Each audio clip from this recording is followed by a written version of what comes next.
Bonjour, je suis Pascal Forgette et je suis un chroniqueur spécialisé en technologie. J'espère que vous me lisez dans l'excellent magazine Le Bel Âge. Aujourd'hui, on va se parler de fraude par texto et par courriel. Vous allez voir, ça fait peur, c'est important, mais juste avant, il faut que je réponde à un texto que j'ai reçu de ma banque qui me dit que mon compte est bloqué et que je dois tout simplement taper mon mot de passe pour le déverrouiller. Vous vous en doutez, c'est un exemple de fraude qui arrive de plus en plus souvent. Les fraudeurs se contentent plus de nous écrire par courriel, ils utilisent maintenant le texto pour nous frauder. Et le fait que c'est un texto, on est surpris, on est pris de court, on est parfois en train de faire ses courses, on répond rapidement et on se fait avoir et il faut l'éviter. Je vais vous donner quelques exemples d'arnaques et des façons de s'en protéger. Par exemple, un type de fraude qui circule depuis longtemps par courriel, c'est ce qu'on appelle l'arnaque nigérienne. On reçoit un courriel ou un texto qui nous dit que quelqu'un a une grosse somme d'argent qui est malheureusement bloquée dans son pays et il a besoin de votre aide pour débloquer les fonds et en récompense, on va vous donner une grosse somme d'argent. On parle de milliers de dollars qu'on va vous donner. Évidemment, pour faire ça, on va vous demander un peu d'argent parce que les fonds sont gelés. Alors, on a besoin de votre aide pour payer, pour débloquer les fonds. Et parfois, on va vous dire tout simplement, regardez, pour virer, donnez-nous vos informations de compte bancaire. On va transférer directement les fonds dans votre compte.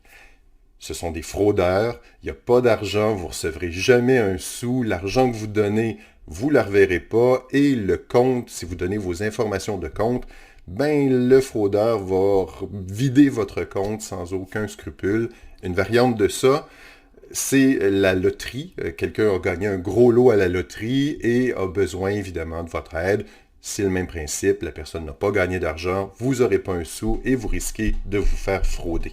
Donc, quand vous voyez une arnaque comme ça, vous ne répondez pas, c'est une fraude. Autre chose qui peut arriver, vous recevez un texto ou un message qui vous dit que votre compte est bloqué. Ça peut venir du gouvernement, ça peut venir de votre banque, ça peut venir aussi de votre carte de crédit.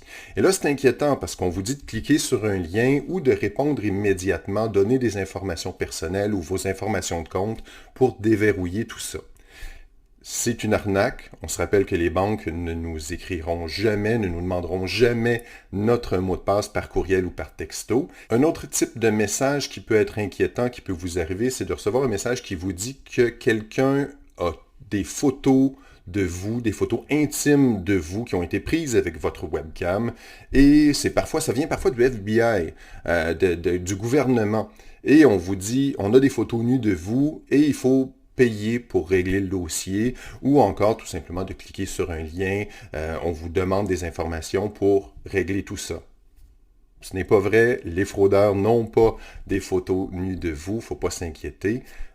Il suffit simplement d'ignorer le message, ça va bien se passer. Une chose qui est particulière, c'est que dans le message, on va avoir parfois des informations personnelles sur vous.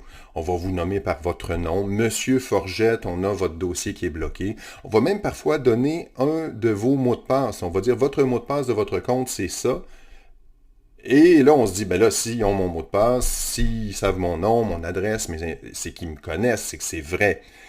Il faut faire attention, c'est facile de trouver de l'information sur Internet et de vous cibler personnellement pour vous frauder. C'est ce qu'on appelle de l'hameçonnage. C'est un autre type de fraude, donc il faut rester vigilant.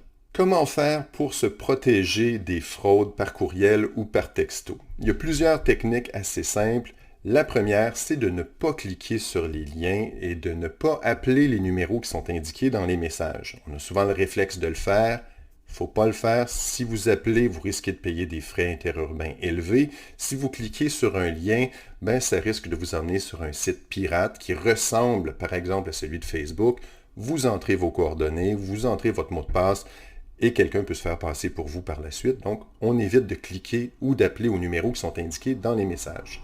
Un indice qu'on regarde souvent, c'est que si vous voyez que le message a comme des fautes d'orthographe, où il est mal écrit, le logo est pas tout à fait, il y a quelque chose qui cloche dans le message, c'est souvent signe que c'est évidemment des fraudeurs. Sauf que les fraudeurs sont de plus en plus habiles, les messages sont de plus en plus ressemblants, donc c'est pas nécessairement un signe qu'il y a quelque chose qui cloche. Si le message semble très bien fait, ça peut aussi être de la fraude.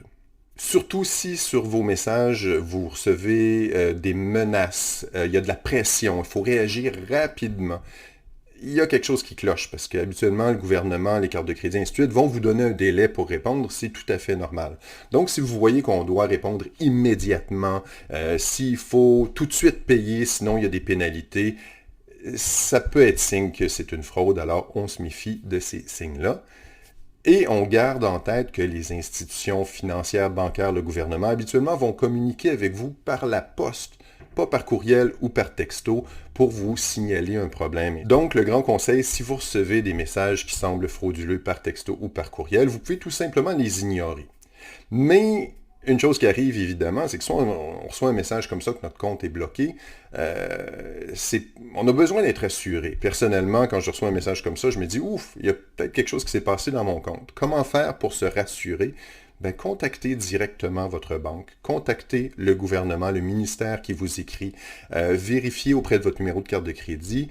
On prend le numéro tout simplement qui est sur sa carte, la carte bancaire, la carte de crédit, il y a un numéro à l'arrière. Vous appelez ce numéro-là, c'est le vrai numéro de la banque, c'est le vrai numéro du gouvernement. Rappelez-vous que s'il y a quelque chose d'important qui se passe, ça va être dans votre dossier. Ils vont pouvoir vous informer, vous dire qu'il n'y a pas eu de fraude et les manœuvres nécessaires en cas de problème. La chose qui est super importante, si vous êtes victime de fraude, si vous pensez être victime de fraude, ou vous connaissez quelqu'un qui est victime de fraude, il faut le signaler. C'est super important. Contactez votre institution bancaire immédiatement ou invitez la personne qui a été fraudée à contacter son institution bancaire immédiatement. Ils vont pouvoir vérifier les transactions qui ont été effectuées et pouvoir vous redonner le contrôle de votre compte. On peut aussi contacter le centre antifraude de la GRC qui sont spécialisés dans ce type de fraude-là. Même si vous n'avez pas donné d'argent aux fraudeurs, vous pouvez leur faire parvenir les messages que vous avez reçus.